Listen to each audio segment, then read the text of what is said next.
وہ راز مجھ تک ہی رہے گا، لیکن مجھ پر اصل پریشانی کے پہاڑ تب ٹوٹے جب میری چچی کا پیٹ بڑھنے لگا اور چچی کی طبیعت خراب رہنے لگی۔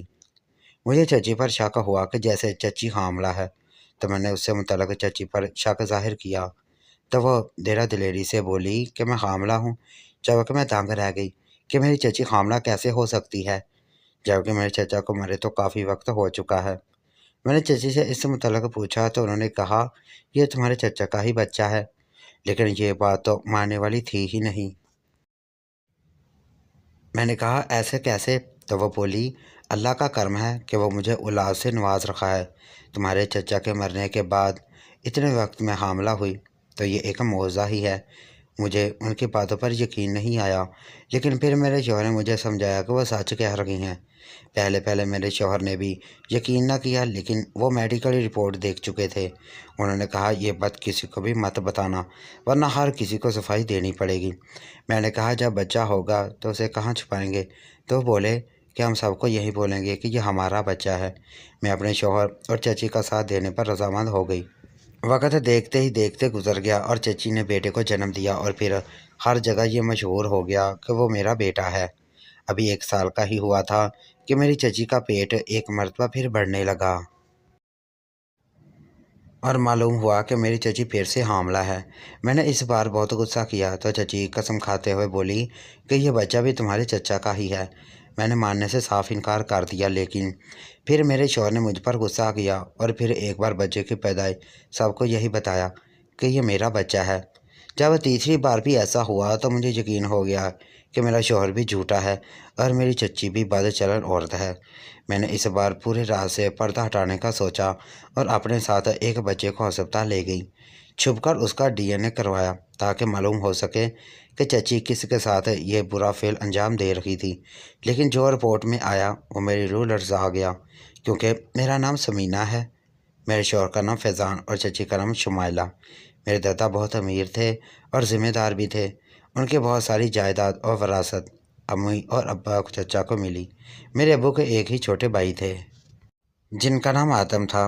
میرے چچا بہت ضدی اور جنونی تھے۔ آگے لڑائی جھگڑے ہونے کے ڈر سے میرے دادا نے جائیداد کا بٹوارا اپنی زندگی میں ہی کر دیا تھا۔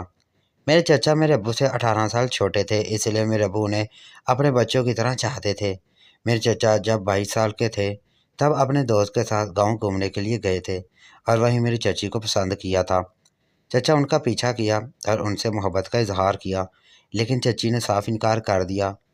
ان کا چچا کی ضد بن گیا اور ساتھ ہی ساتھ چچا کو ان کی شرافت بھی متاثر کر گئی، اور پھر انہوں نے چچی کے گھر رشتہ بھیج دیا۔ چچی کے گھر والوں نے امیر خاندان دے کر حامی بھر لی کہ انہیں گاؤں میں ہی شہزادے کا رشتہ مل رہا ہے، اور انہوں نے چچی سے اپنی مرضی سے شادی کر لی۔ میری چچی عمر میں چچا سے بھی بہت چھوٹی تھی اور عمر میں مجھ سے چند برس، لیکن رشتے کا لحاظ ہمیشہ قائم رہا تھا۔ میرے چچا چچی سے بہت محبت کرتے تھے، لیکن ان کے معاملے میں ہمیشہ جنونی ہی رہے تھے۔ ان کا جنون اتنا بڑھ چکا تھا کہ وہ چچی پر شک بھی کرنے لگے تھے اور چچی کی زندگی بہت محدود کر دی تھی۔ لیکن یہ ظلم بھی آخر ختم نہ ہوا، وہ بھی یوں کہ شادی کے 5 برس بعد ہی چچا کا ایکسیڈنٹ میں انتقال ہو گیا۔ چچا اپنی ساری جائیداد بھی چچی کے نام کر گئے۔ سب سمجھے تھے کہ چچی نجات ملنے پر خوشی منائے گی، پر چچی کا بھی چچا کے لیے ویسا ہی جنون دے کر سب کو حیرانی ہوئی تھی۔ کسی نے تو اسے چچی کی بیوقوفی بھی کہا کہ چچی جان بہت حسین تھی اور ان کی عمر بھی صرف 27 سال ہی تھی، ان کی زندگی پڑی تھی، پر چچی نہ مانی۔ پھر جب اکیلے رہنا مشکل ہوا تو گاؤں سے اپنے بھانجے کو بلوا لیا، اور میرے نصیب میں انہی کا بھانجا لکھا تھا کہ میری شادی ان کے بھانجے سے ہو گئی۔ پہلے مجھے سب ٹھیک لگا، زندگی اچھی لگی، لیکن پھر مجھے اندازہ ہوا جیسے میں کسی جال میں بری طرح سے پھنس گئی ہوں۔ مجھے اپنے شوہر سے بے پناہ محبت ہو گئی تھی، اس لیے میں ان کی ساری باتیں ماننے لگی اور چچی کی اولاد کو بھی اپنی اولاد بنا لیا۔ لیکن یہ بات کسی طور پر قبول کرنے والی تھی ہی نہیں کہ چچی بنا شوہر کے بچے کو جنم دے رہی ہے۔ اس لیے میں نے ڈی این اے ٹیسٹ کروایا تاکہ میں حقیقت جان سکوں۔ 3 سال سے میں اپنی ذات کو دبا دبا کر اندر ہی اندر گھٹ رہی تھی۔ ویسے تو چچی سب کو یہی کہتی کہ یہ میری ہی اولاد ہے، لیکن اگر میں ان کی اولاد کو چھوتی بھی تو وہ بھڑک جایا کرتی تھیں۔ لیکن اب مجھے میرے سارے سوالات کا جواب مل چکا تھا۔ میں نے جو آج دیکھا تھا اسے دیکھتے ہی میرا دل ہونٹ کے آنسو رو رہا تھا کہ کیسی میری ذات کی دچیاں بکھیر دی گئی۔ مجھے شدت سے ایک بار پھر خواہش ہو رہی تھی کہ میں مر جاؤں، لیکن اب نہیں۔ اب مجھے سب کچھ جاننا تھا، یہ گندا کھیل کہاں سے شروع ہوا تھا اور اس کا انجام کیا تھا، یہ سب مجھے جاننا تھا۔ میں نے فیصلہ کیا کہ چچی کے مکرو چہرے سے پردہ ہٹا کر رہوں گی، لیکن میں یہ نہیں جانتی تھی کہ اس راز کو جاننے کی وجہ سے مجھ پر کئی اور راز بھی فاش ہو جائیں گے۔ دن میں تو چچی ہر وقت میرے سامنے ہوا کرتی تھی، یعنی سب کچھ رات میں میرے سونے کے بعد ہی ہوتا تھا۔ میں نے رات جاگنے کا فیصلہ کیا، لیکن نہ جانے کب گہری نیند میں چلی گئی، مجھے علم نہ ہوا۔ میں نے اگلے دن جاگنا چاہا، تب بھی ایسا ہی ہوا۔ جب ایسا روز ہونے لگا تو مجھے شک ہوا کہ میری نیند اتنی گہری تو کبھی بھی نہ تھی جتنی اب ہو گئی تھی، لیکن میری نیند اتنی گہری کبھی نہیں تھی۔ یقیناً میرے کھانے پینے میں کوئی ملاوٹ کی جا رہی تھی، اور نہ جانے یہ کب سے ہو رہا تھا۔ میں نے تو کبھی اپنے سونے پر کبھی غور نہیں کیا تھا۔ رات میں نے اپنے شوہر سے کہا کہ میں کمرے میں کھانا کھاؤں گی، اور اندر آ کر وہ کھانا تھیلی میں ڈال کر بند کر دیا اور بستر پر لیٹ کر ایسے ظاہر کیا جیسے میں سو چکی ہوں۔ لیکن آج مجھے نیند نہیں آ رہی تھی۔ میں سمجھ گئی کہ میرے کھانے میں کچھ ملاوٹ کی جا رہی ہے۔ میرا شوہر رات کو کمرے میں آیا اور آ کر میرے ماتھے پر پیار کیا اور کمرے سے باہر نکل گیا۔ اس کے نکلتے ہی میں نے آنکھیں کھولی اور شوہر کا انتظار کرنے لگی کہ وہ کب واپس آتا ہے۔ جب کچھ دیر گزر گئی اور شوہر واپس نہ آیا تو میں کمرے سے نکل کر چچی کے کمرے کی جانب چلی گئی، اور جیسے ہی دروازہ کھولا تو اندر کا منظر دیکھ کر سر پر جیسے آسمان ٹوٹ پڑا، کیونکہ میرا شوہر مجھے دیکھتے ہی یکدم اٹھ کھڑا ہوا، اور میری چچی بھی چونک کر کھڑی ہو گئی۔ جب میں نے آگے بڑھتے ہوئے اپنے شوہر کے منہ پر روتے ہوئے تھپڑ مارا اور کہا، آپ کو شرم نہ آئی؟ اتنا شرمناک کام کرتے ہوئے، یہ بچے آپ کے ہیں نا؟ کیوں کہا اتنا بڑا جھوٹ مجھ سے؟ کیوں دھوکہ دیا مجھے؟ میں اپنے شوہر کا گریبان پکڑتے پوچھنے لگی۔ جب چچی نے میرے ہاتھ جھٹکے اور جو وہ بولی، میری بنیادیں ہلا گئیں کہ چھوڑو میرے شوہر کا گریبان۔ ان کے منہ سے شوہر سن کر میں پتھر ہو گئی تھی اور بے یقینی سے ان دونوں کو دیکھنے لگی۔ جب میری چچی نے مجھ سے لڑکے مجھے ساری حقیقت بتائی، جسے سنتے میرے خواص سلپ ہونے لگے۔ میرے چچا میری چچی سے بے پناہ محبت کرتے تھے، لیکن ان کی محبت میں ایک بہت بڑا عیب تھا، وہ تھا جنون۔